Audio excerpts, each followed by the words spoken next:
Hello everyone and welcome to the 2021 Astrosketchography Wrap-Up, where I picked 5 of my favorite sketches from 2021. Before I jump into the highlights, I just want to mention something that I don't typically do here on this channel. In every video I post, I provide 2 links. One is a Patreon and the other is a link to Ko-fi. I don't typically advertise because I don't know what to offer people over on the Patreon, aside from early access to videos. Then on Ko-fi is just a one-time donation if you feel like throwing cash at me. If you like what I do and want to support me, there's 2 ways to do it, and I would greatly appreciate it if you did. Really, the best thing you could do for me and my channel is to make sure that you like a video when you watch it and subscribe. One last thing before we get into the rest of the video, if you have any suggestions on what you'd like to see from this channel as far as content you'd like to see, please be sure to share it down in the comment section below. At the time of making this video, I'm about 100 subscribers away from having access to the community tab, where I can post these sorts of questions to my subscribers. So if you're not subscribed, please be sure to click that subscribe button. I would greatly appreciate that. Well, we've made it to the end of 2021, and I'd like to go through some of these sketches from this year. It wasn't the best year of astronomy, between having a bunch of cloudy nights and having other obligations when it was clear. I managed to do only 13 sketches this year, which is much less than I had hoped to do. The best I can hope for is better luck in 2021. Now for these images, I'm not going to go into the detail of the gear used because a lot of that information is on the images that I'll be sharing, and it's also mentioned in the original videos, which I'll link in the description down below. So let's get into the top 5 sketches of 2021. So the first image is NGC 2169, common name is the 37 cluster. One of my favorite things about sketching is that I seem to have the field of view just burned into my mind. I can remember the night of observing, even though it was almost a year ago now that I did this sketch. At the time, I had no idea that this cluster was called the 37 cluster. I was just sketching an open cluster. It wasn't until I started putting together the video for the sketch that I learned of its shape. Since my field of view was mirrored, I never made the connection at the eyepiece, but as soon as you mirrored my sketch, it becomes obvious.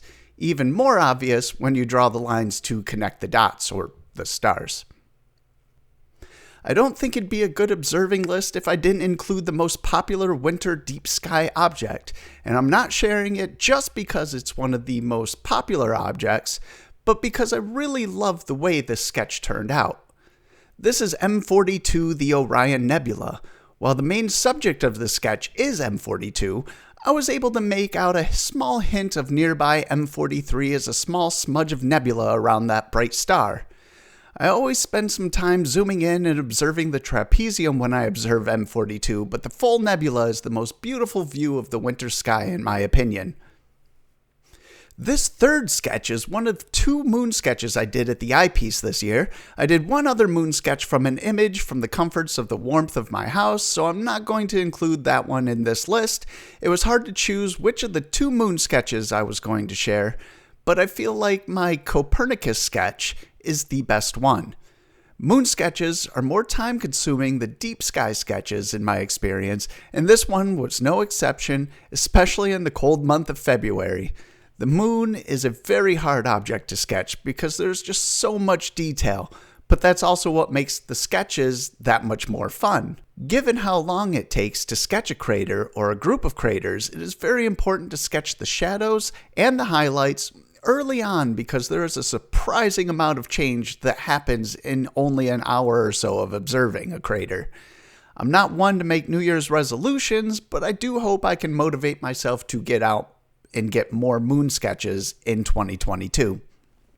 This next sketch is actually going to be 2 sketches because I consider this to be one object, although they don't both fit in the same field of view. These might actually be my 2 favorite sketches from the year because it is 2 objects I've tried to observe numerous times in the past with absolutely no luck until I got a UHC filter, and that's when these 2 nebula just popped. The first sketch is NGC 6992, the Eastern Veil Nebula. This was the first of the 2 that I got in my eyepiece, and I'd be lying if I said I wasn't absolutely blown away by the view. I centered the object in my eyepiece without a filter and couldn't see anything other than stars. I decided to put the filter onto the eyepiece, and when I put my eye up to it for a look, my jaw just dropped to the ground.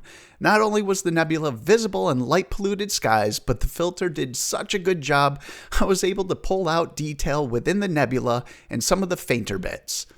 After I completed the sketch of NGC 6992, I pushed the daub over to NGC 6960, the Western Veil Nebula, which was another treat to the eye.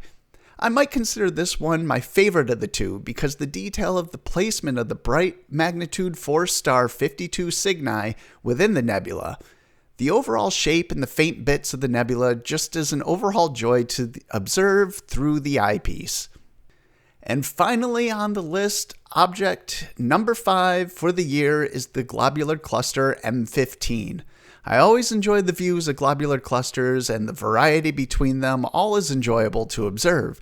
They might all appear to look the same if you're just hopping from one to the other, but as you spend time with each one, you start to notice some differences between them, whether it's just the glow behind them or within them of the cluster, the amount of resolvable stars, how densely packed they are, and just their overall brightness. Even their shapes can vary a little bit. And M15 made the list because the field stars were also an enjoyable feature of this view. I like seeing a globular cluster swimming among a field of stars. They can almost seem a bit haunting when you look at them, and there are very few stars accompanying them in the field of view. So it's nice to have a nice mix of stars in there.